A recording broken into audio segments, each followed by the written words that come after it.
there's something really horrible right now happening in Ferry County. Don't roll your eyes when I say it. I'm going to say it. COVID.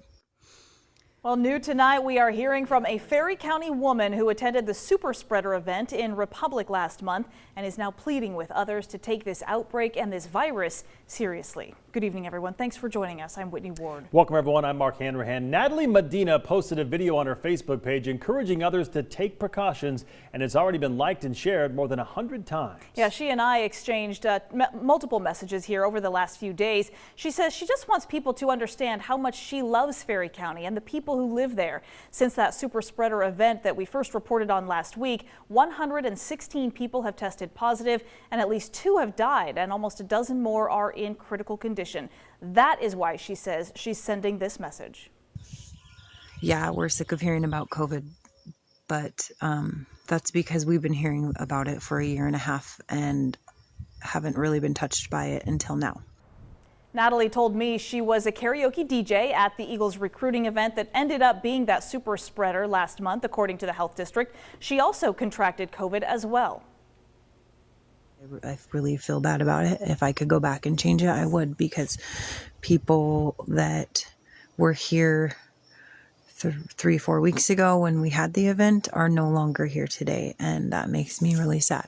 I've done a lot of thinking and a lot of changing my mind since I got COVID. I used to say I have rights. I can go without wearing a mask, not because I wanted people to die, just because there was no COVID around here. It's not about politics, guys. It's legit. Like, our neighbors and our family and our friends are getting super sick, and some of them are dying. Natalie is now encouraging everyone who will listen to get their vaccine and also to wear a mask and stay socially distant. She also wanted to make sure that people don't misunderstand what happened there in Republic. She told me the Eagles, it's a wonderful group that does a lot for that community. She said everyone simply let their guard down, and it hit them hard. If you would like to watch Natalie's entire video, we've got that link on our website. Just go to krem.com. Now to tracking coronavirus numbers here in Spokane County. The Spokane Regional Health District reporting 135 new cases.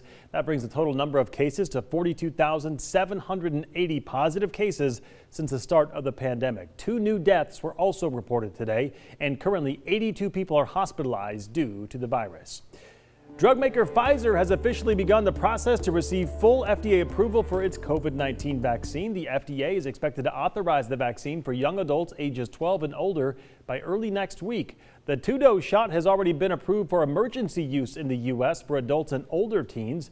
While about 150 million Americans have gotten at least 1 shot of a vaccine, only 42% of Americans have been fully vaccinated. The only way to get cases to come down and stay down is for everyone to get vaccinated. Public health experts warn it's still too early to declare victory. Researchers at the University of Washington now estimate more than 905,000 people have died from COVID-19 in the U.S., more than any other country in the world. And the U.S. economy still has more than 8 million fewer jobs now than it did at the start of the pandemic. The Labor Department reported 266,000 new jobs last month, far below the 1 million that some economists had expected. And the unemployment rate still hovering above 6%. Today, there's more evidence that our economy is moving in the right direction. But it's clear we have a long way to go. Now, the White House says it doesn't see evidence so far that unemployment is keeping people from looking for work. The hospitality industry showed the biggest gains in the April report, but demand for employees still outpacing supply. Manufacturing saw one of the biggest dips with a loss of 18,000 jobs, most of them coming from automakers.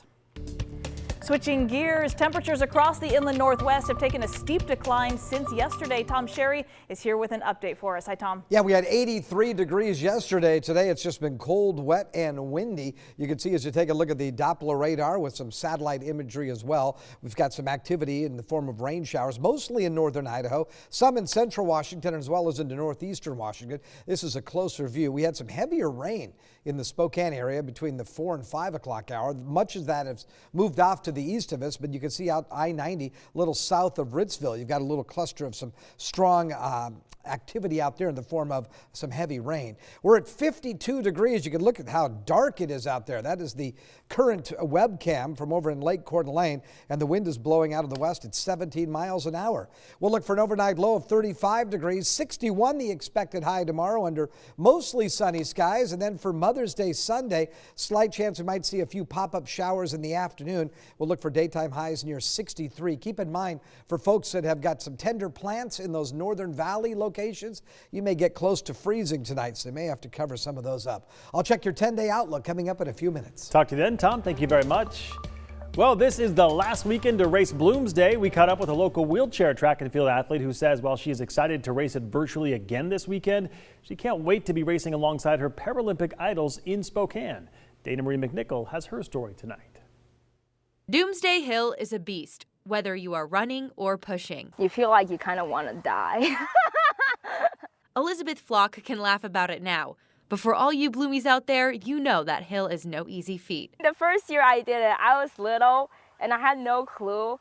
At this point, she has 4 Bloomsdays under her belt, and Doomsday doesn't have anything on her skills. Now, she focuses on encouraging others as they make their way up. I stayed behind and pushed them like, let's keep going all the way up the hill. The 18-year-old is no stranger to competition.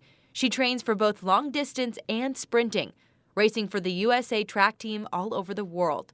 She says Bloomsday is such a unique race because so many of her Paralympic idols travel to Spokane. There's a lot of faster people and much older people, and it's so cool watching them race also. Like they do the same sport as you. Paralympic medalist Tatiana McFadden is one of the best wheelchair racers in the world. She has won both the Boston and New York Marathon. I love being back. You know, this course is really challenging. It really helps me to work on a lot of things. Elizabeth uses Bloomsday as a learning experience to grow as a racer and learn from the best. There's so much strategy in long distance, and it's kind of fun to watch in a way. I mean, if you're the leader, yippee, but sometimes when you're behind, you watch all that thing, like all they move, how they think. Although she has many role models, she is also a mentor for young athletes. Encourage them that, you know, the faster you push, the faster you get it done. And they feel much more encouraged, and they will keep wanting to keep pushing until they finish. Because it feels like you accomplished something. You know, you didn't just stop because you didn't feel like it anymore. You actually went through it all the way. This year, Parasport Spokane is gearing up for another virtual race. They are not taking the traditional route, but will race Fish Lake Trail. This is the last practice before they all race Bloomsday this Sunday. Just kind of excited to kind of push out on the trail, you know, something's new instead of kind of going laps around the track. Elizabeth says she hopes for a personal record this year. Try to be under 40 minutes, go to 30 something. But at the end of the day, she says it's all about fun and enjoying a long-standing Spokane tradition. Oh, and one piece of advice. Just gotta watch out for the potholes. Always good advice. Wow, just incredible athletes. How very, very cool.